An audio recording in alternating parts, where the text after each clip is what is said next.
हाँ दिसंबर महीना आगे गुरु बाबा के अब झूमो नाचो गाओगा जैसा तेना अब जयंती मनाबो जी जैसा तेना।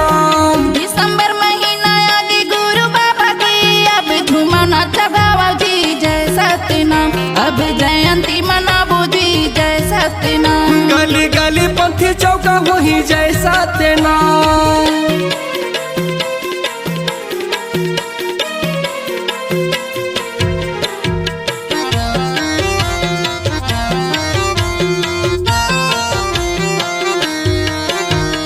बछर भर में एक बार आते बाबा जी की जयंती बाबा जी की जयंती।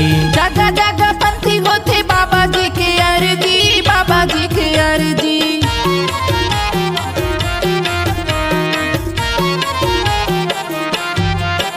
ओ साल भर में एक बार आते बाबा जी की जयंती बाबा जी की जयंती। जगह जगह पंथी होते बाबा जी के अर्जी बाबा जी के अर्जी। हाँ दिसंबर महीना आगे गुरु बाबा के अब झूमो नाचो गाओगा जैसा तेना अब जयंती मनाबो जी जैसा तेना।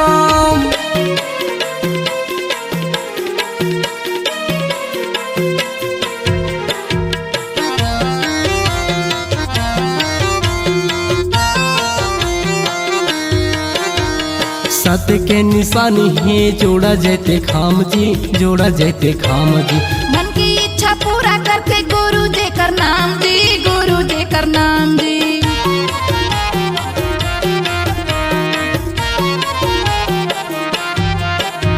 सत्य के निशानी है जोड़ा जैते खाम जी जोड़ा जैते खाम जी। मन की इच्छा पूरा करते गुरु जी कर नाम जी गुरु जी कर नाम जी। हाँ दिसंबर महीना आगे गुरु बाबा के अब झूमो नाचो गाओगा जैसा तेना अब जयंती मनाबो जी जैसा तेना। दिसंबर महीना आगे गुरु बाबा के अब झूमो नाचो गाओ जी जैसा तेना अब जयंती मनाबो जी जैसा तेना। गली गली पंथी चौका वही जैसा